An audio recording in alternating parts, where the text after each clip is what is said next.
In today's podcast, we're tackling the subject of bragging. Is social media now creating this environment of bragging too much, or maybe not talking enough about ourselves? And when is bragging narcissistic, or is it all just okay in today's world? I love this topic. I think it's something that people struggle with.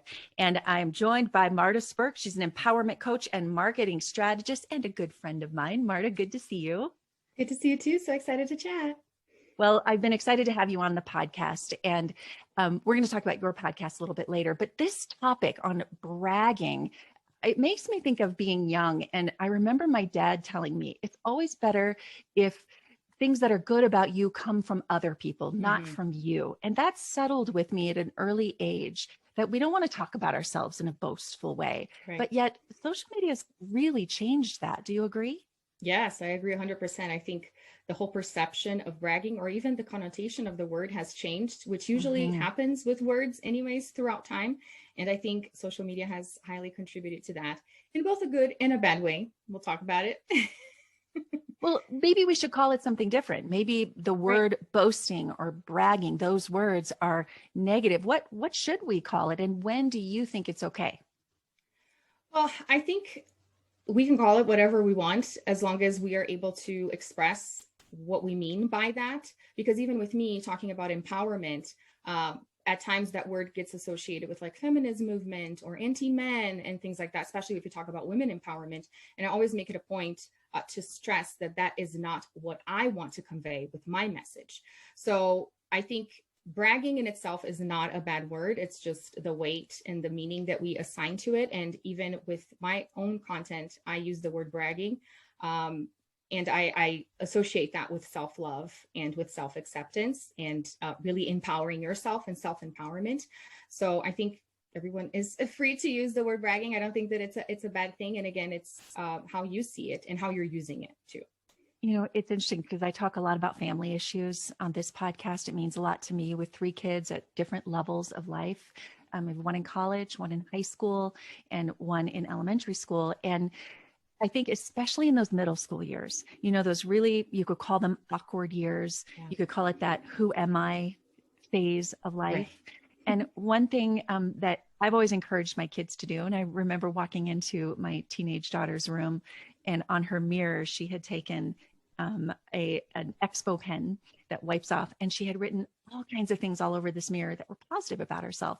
And it made me feel so good that somewhere along the way I had told her, wake up and say positive things to yourself. And in some ways that's bragging on yourself to yourself. Right. But it's a form of feeling good about yourself, telling yourself, filling your mind with these positive things about yourself.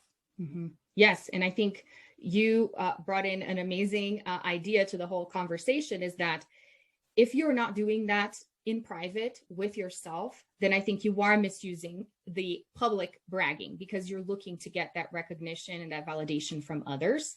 And if that's your end goal, then you're probably going overboard and depending a whole lot on that. Whereas if you are already doing that with yourself and practicing this self-bragging or the self-recognition, once you share it with people, your attitude and your intentions are different, right? You're just extending your happiness, you know, and your pride with other people, but you're not depending on the likes, the comments, the messages to feel good about yourself. And I think that's the trap of social media. Like, the bad side of the whole thing is when people are living for those moments, for those comments, as opposed to, you know, I've had this trip or I've had this accomplishment, and now I want to share it with other people in my life and in my network. I think there's a big difference between the two intentions and the two attitudes, for sure.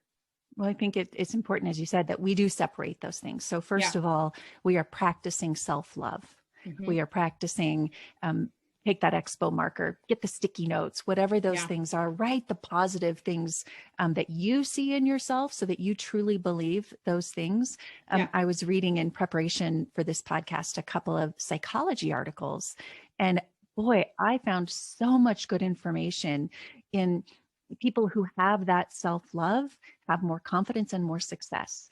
People who don't have that have a tendency toward depression. And those are two very clear distinctions in practicing that self-love. So then it's a matter of, how do we share that with the world?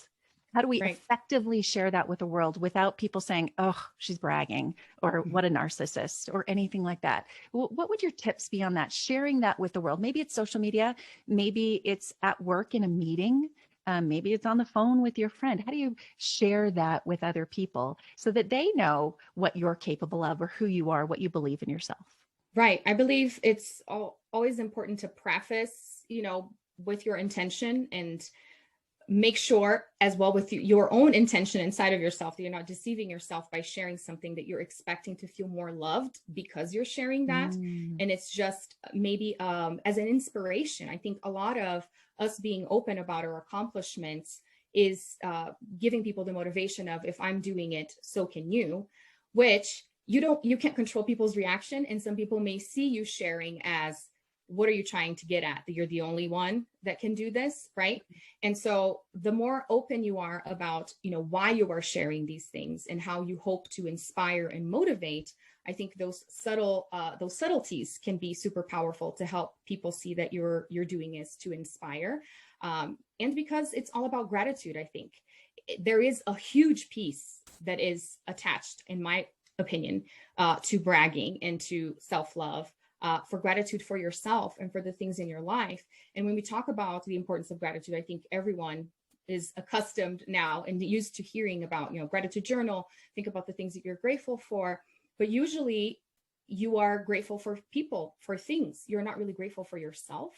And that's where this bragging, I think, is so important into you recognizing yourself and reminding yourself of the things that you've done. Because when you do that, you encourage yourself to accomplish more and to go further, because, wow, I thought at that moment in my life, I was going through a rough time, but I came out on the other side. If I'm living through something hard right now, and I look back at those moments, I know that I do have the strength to tackle this once more. And so when you share these things with other people, they may have this same inspiration of, wow, if you're able to do this, then that means I can do it too. And it's tricky because, again, you can't control people's reactions, and some people are going to always be in the comparison mode. And I think with social media, more and more people enter that side of, I wish I had your family, I wish I had your life, I wish I had your business. So when you continually post about these things, you're triggering those people. But again, you can't control their triggers or how they feel about themselves. So the more open you are about your intentions on why you're sharing things, and again, that's different depending on where you are in life. Like, we're talking about having a business online. So that's even more important for you to promote yourself and to be proud of yourself and talk about things. Whereas if you're a more private person and you're just sharing your things with family, still talking about your intentions and why you are sharing these things, I think, are important. But remembering to celebrate those things in private too. I think that's really the disconnect, is that we don't take the time to celebrate. And I think this is so common. We go on vacation. How many times have you gone on vacation, or of people that spend the entire time on their phone taking pictures, making stories, and they're not really enjoying the moment? So people are seeing those pictures and they're wanting to be in that trip with you, but little do they know you're not even enjoying it because you're sharing it. So remembering to enjoy the moment yourself, and then sharing it with the intention of, what is your intention when you're sharing it? That is such a good tip. I have found, especially in this new role, this new world for me, of not having a schedule that is set every day, that the organization of that is really important to me. So while I want to document with photos everything that's happening, vacation or a walk with my son, and it's so beautiful, and I think, oh, I should take a picture of this. And I go, no, I should just live in this moment. Right. But I've started to kind of balance those things, where I'll say, we're on a beautiful walk. I'm looking out at a beautiful trail near me out the window, and I'm going to take this picture, but I'm not posting it until I'm in post mode. Right. I'm going to snap pictures, but I'm not going to be in that moment right now. So, that's off on a completely different topic on this bragging, but I think it's important that we categorize things and find a way to fit those into parts of our life.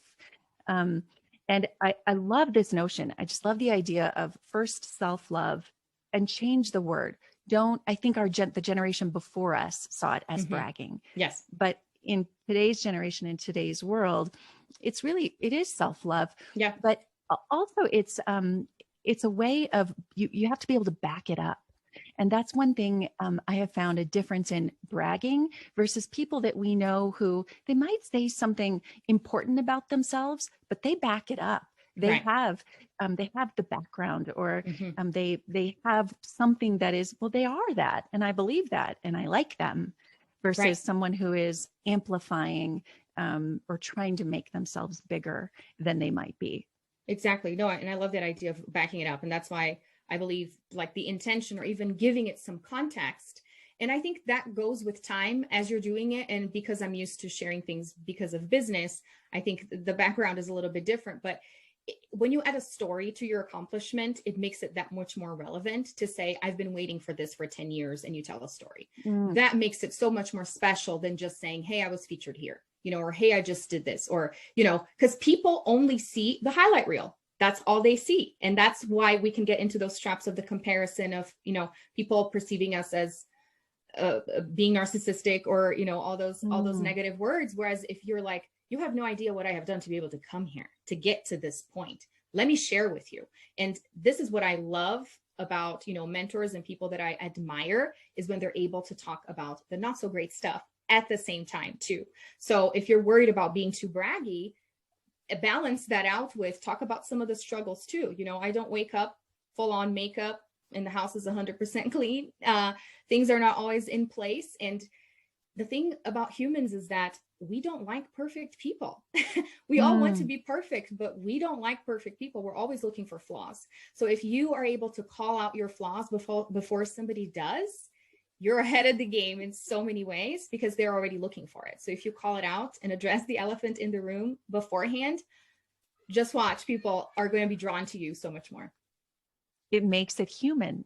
I Yes. love the way that you just said that. You preface it with, I've wanted this for so long, and here I am now. But it's almost like the road that got you there versus here I am and look at my success. I mean, for me, we could look at a 28-year career in television, and I didn't feel good about it at year 28. I knew that there was something more I wanted to do. So prefacing this podcast, the success of this podcast, with, it took a lot for me to admit that I was letting go of something that I loved, and that I had worked really hard for, to start something new. Because I think another part of that you just mentioned is relatability. Have people relate to, oh, wait, I kind of feel the same way. I'm not feeling good about where I am. Starting over is really hard. But if I can watch someone else do it, maybe that'll give me the courage to do it. Exactly. And then that's when your bragging becomes motivation and inspiration. It's not just condemnation. That's one of the things that I've been talking a lot about, is turning condemnation into inspiration. Because when you see something in somebody else that you want, you automatically start thinking, I could never be that person. I could never reach that. It's hard for us to switch to the place of, that could be me if I work hard, because it's a great excuse to say, I don't have what it takes, so I'm never going to achieve a dream, right? Instead of, if I work hard, I can get there too. So I feel like if the people that are wanting to be inspirational really get into the nitty gritty and the not so glamorous details, that can give us more hope into achieving whatever it is that we're achieving, whether it be something similar or just holding on to our dreams and going for it. What I'm hearing and kind of recapping is, it starts with self-love. It starts with, call it that instead of bragging it, that has a yucky feeling to you. It starts with self-love, starting your day every day with gratitude, with the things you love about yourself, with the goals that you want to achieve, and admitting, I have some faults and I have some fears, but that's normal. Yes. Well, and the reason I say all of this is because I have been in a space of competition for a long time. I've been more and more open about sharing this because it was in my journey, with my business, and especially after having kids, that I started realizing these things about myself, that I was always, feeling jealous of others, that I was never really happy with where I was. Everyone would come and tell me, wow, you're amazing, you're a superwoman, blah, blah, blah. And I would take that, but it was almost like I couldn't take a compliment. It's the most twisted thing, because when you're really looking for compliments to fulfill you and make you feel good about yourself, it's really a bottomless pit. It never ends, right? And I don't know if you resonate with that at all or not, but with people in the spotlight or people that get a lot of attention, people will look at you and think, wow, you have this amazing life. You do all the great things, but you don't know how that person is actually feeling. Mm-hmm. And that's where I started noticing that I was putting a lot of the weight of me feeling good about myself with the things that people told me, except it was never enough. And then I started taking a step back and understanding, well, it has to start with me. I have to love myself. I have to accept that I'm doing great. And if you don't do that, you will notice you don't accept compliments. Even if you're seeking for them, once people tell you you're beautiful, you're amazing, it just blows over. Like, thank you, but I don't really agree with you, because you don't. Until you actually do that work, then you can receive those compliments as something true. But if it's not true in your heart, the compliments won't do. So that's when I think the bragging gets offhand, and it again goes back to that intention. You know, I resonated with that so much, because I had to work on that for many years when, even as a TV person, it was very public, and someone might write in, or someone might say, I love the shirt that you wore today. And I go, oh, this old thing, instead of really working on, thank you. Mm-hmm. Just thank you for that compliment, and going, and just letting that be, instead of always having an excuse for everything. And it's hard. I challenge people, when someone gives you a compliment, to just say, thank you so much, instead of finding a reason to justify that it might not be true. Right. It's totally like that. And I've caught myself on that so many times. And even to this day, at times, when people say it, and what's been helping me so much, and we talked about this when I interviewed you, is when people that I so admire give me a compliment, I make it a point to actually indulge in that and accept it. Because if somebody that I truly admire, that I know is successful, or, you know, that has done things that I could only dream of, is seeing something in me, then hold on a second. I may actually be doing something right. I may actually be a great person. I can actually believe that, you know? So, but I wouldn't have gotten to this point if I didn't realize that I needed to start with myself. So it's an ongoing process. I guess that's where I'm getting at. I don't think there'll ever be a moment where you're 100% okay with yourself, that nothing ever needs to be changed, and those feelings keep coming up. But you have to keep working on it so that you can progressively accept those compliments more easily. Yes.